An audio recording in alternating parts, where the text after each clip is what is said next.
Ave Regina, Mater misericordiae, vita dulcedo, estes nostra salve. The Lord be with you. A reading from the Holy Gospel according to Matthew. Jesus dismissed the crowds and went into the house. His disciples approached him and said, "Explain to us the parable of the weeds in the field." He said to them in reply, "He who sows good seed is the Son of Man. The field is the world, the good seed the children of the kingdom. The weeds are the children of the evil one, and the enemy who sows them is the devil. The harvest is in the end of the age, and the harvesters are angels. Just as weeds are collected and burned up with fire, so will it be at the end of the age. The Son of Man will send his angels, and they will collect out of his kingdom all who cause others to sin and all evildoers. They will throw them into the fiery furnace. There will be wailing and grinding of teeth. Then the righteous will shine like the sun in the kingdom of their Father. Whoever has ears ought to hear. The Gospel of the Lord.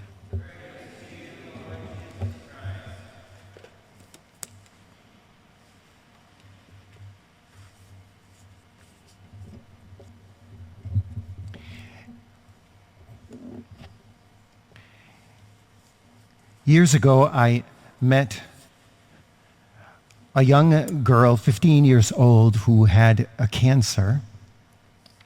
And I was called by her mother because she was at the point of coming to the end. And she received the sacraments. We took care of that.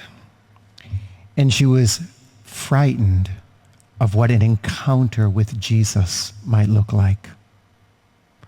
She was so frightened that she knew she was dying, and for months she would sleep with her back to the door of the room because she didn't want Jesus to think he was welcomed, because she was so afraid.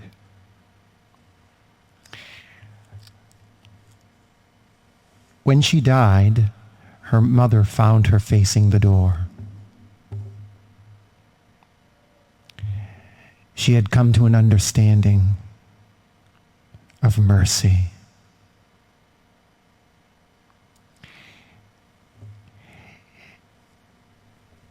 When you see Moses, there is this tension in the way he had to deal with the people of Israel.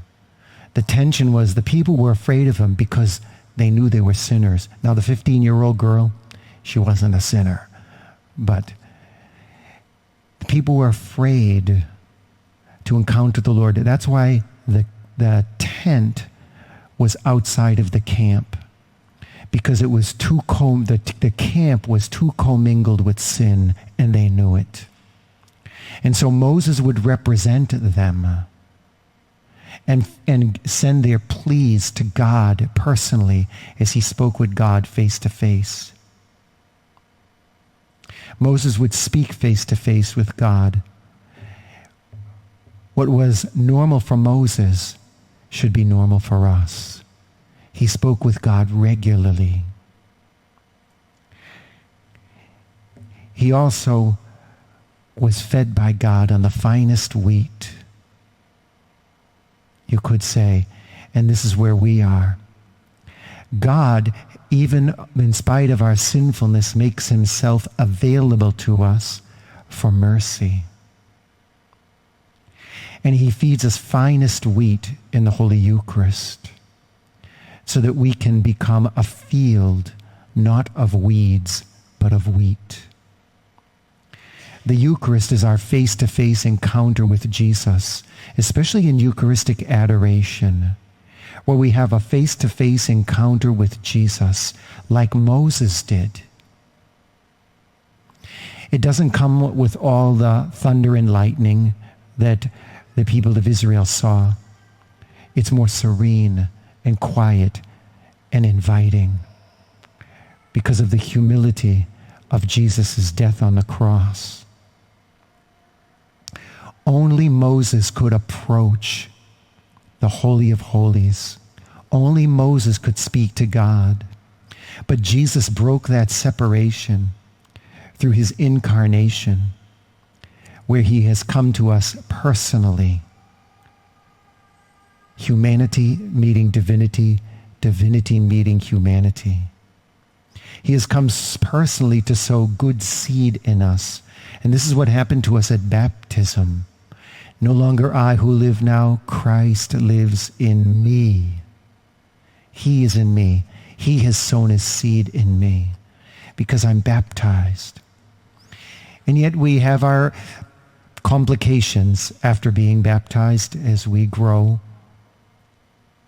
God reveals, however, his sovereign mercy in this passage with Moses. He says to Moses, I'm the Lord, gracious God, forgiving wickedness and crime and sin.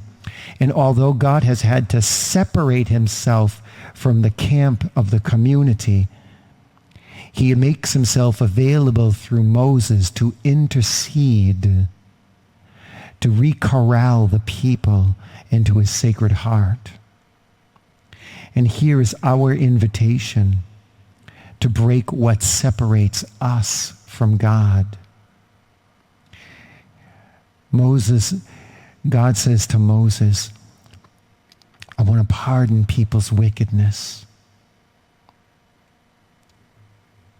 I want to pardon them. And this is where the sacrament of reconciliation comes in for us. In the time of the people of Israel, Moses would advise the people on what to do to be reconciled. Today, we have a personal encounter with Christ in the sacrament of reconciliation. And now, for us, Jesus supplies the reconciliation through his death on the cross. And today, the sacrament of reconciliation becomes our place of mercy with him, where he ministers to us personally through the priest. With all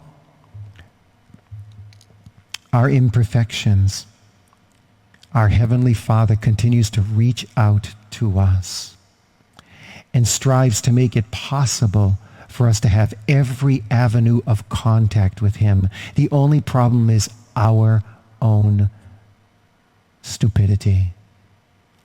Pardon the word, but sometimes things like that apply. He is our loving and heavenly Father who wants to make reconciliation possible so that we can rise above the weeds as a field of wheat standing tall to shine like the sun. By the way, the girl that I mentioned earlier, there was a group of 50 people, 50 motorcycles from a motorcycle club was at her funeral. They were a group that looked like a pretty, let us just say, frightening crowd. So you can't always tell the weeds from the wheat right away. But they were the most wonderful people I saw. They were very, very reverent in the church. And they took a lot of good care for that little girl. You just never know. And so there's still time for all of us to become part of the wheat and leave the weeds behind. Regina Celi, letare, alleluia, qui aquam meruisti portare, alleluia, resurrexit sicut dixit, alleluia, ora pro nobis Deum, alleluia.